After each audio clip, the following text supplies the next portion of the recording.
Who do you think of this class, let me put it to you this way, would be the perfect playing partner for Kevin Durant? Would it be a Jimmy Butler, another wing perimeter Klay defender? Thompson. Yeah, that's what I was gonna say. Totally. How about Hello and welcome to the Ringer's way too early It's never too early, Chris. 2019 free agency preview. I'm here with Jonathan Tjarks and Kevin O'Connor. I'm Chris Ryan. Just as we thought it was safe, we're doing this from Caesars in Vegas in July. We think all the NBA superstar movement is over, but we only have a short period of time before it starts up again next year, Kevin. And one thing that I thought was really interesting, it was kind of an underreported move, is all this other stuff has happened with LeBron. But Kevin Durant only signing a 1-1, which means he will be at the head of the free agency class next season. What do you think about next season's class, and what do you think the chances are of Kevin Durant moving around a little bit? Well, it's a pretty good class, Yeah. right? You have Kyrie Irving, Klay Thompson, Jimmy Butler, some good restricted free agents like Karl-Anthony Towns and Kristaps Porzingis. There's a lot of good players out there. So if KD enters the summer and he's thinking, you know what, just won my third title in a row, I want to do my own thing. Yeah. He could have his choices to bring somebody with him. Who do you think of this class, let me put it to you this way, would be the perfect playing partner for Kevin Durant? Would it be a Jimmy Butler, another wing perimeter Klay defender? Thompson. Yeah, that's what I was gonna say. Totally. How about, Okay, How about Steph Curry and let's just put Klay the Warriors Thompson? on another yeah, team. how about if you look at the Knicks as a team, or I think is the most likely maybe destination for KD aside Yes. from Golden State. Kyrie obviously could have eyes for New York as well if he doesn't re-sign in Boston, which I think he will. But Kyrie would be interesting.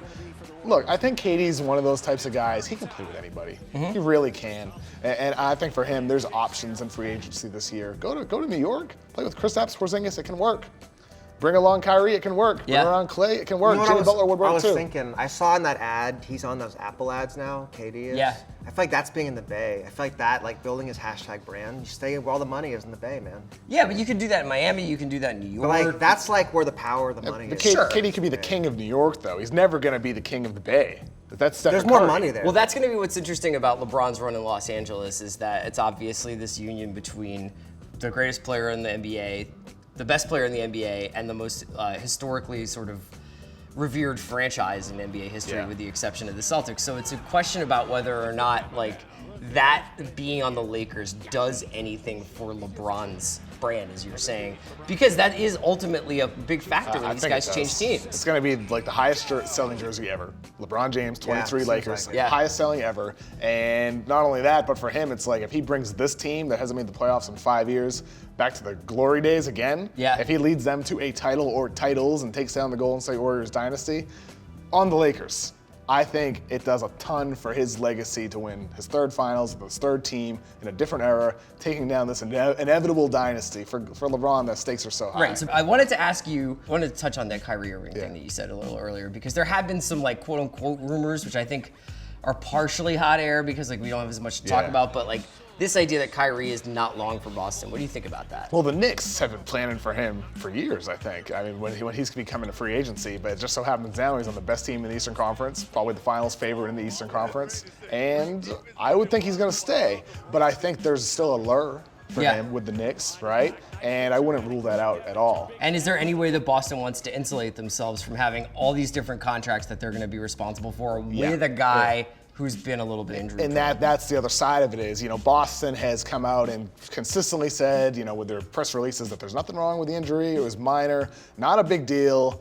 But, You buy there's- that, KOC? I mean, there's some noise, around the league that maybe it's more serious. I mean, how often than has he let been on. hurt? Like, he's been hurt a lot. Well, and that's the thing. Like, if you're Boston and let's say you secretly are concerned about the knee, right? Yeah. Let's just, theoretically, do you want to give him a 4-year max contract? That's risky. Yeah. It's definitely risky. with Sure. these injuries.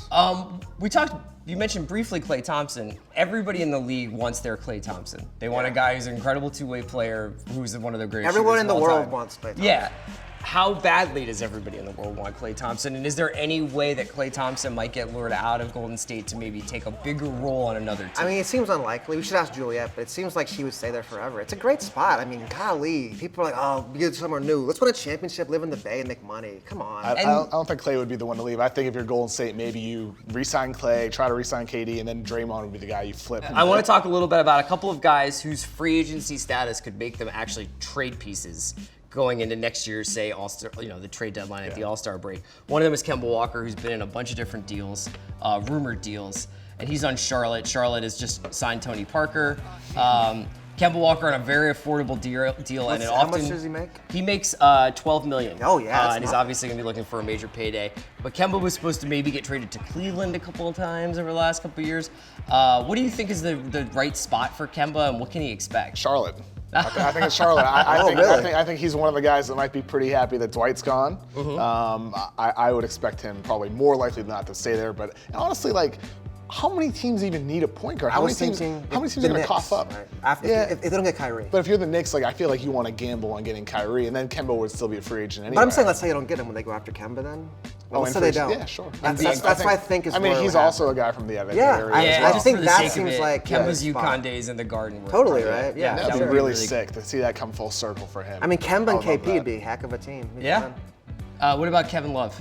I mean, Portland's a team that I would love to see for him. Yeah. But again, they don't have cap space. Right. I think for Kevin Love, I think it'll be intriguing to see how he performs this season. Like, if he becomes Minnesota Kevin Love in this new era, like getting 25 and 12 or something like that, more suitors should be out there for him if you know that you can run his offense through him at a high volume.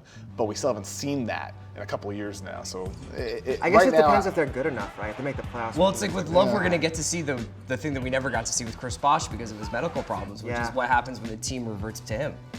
Bosh is much better, though. Of course, I think Phoenix is one team that's interesting for Kevin Love as well. Like, they'll have cap space and maybe they're in a position to make a splash. I don't know if Kevin Love is really a splash though. How about Utah? Him and Gobert would be interesting. They have flexibility. They got some pieces to trade.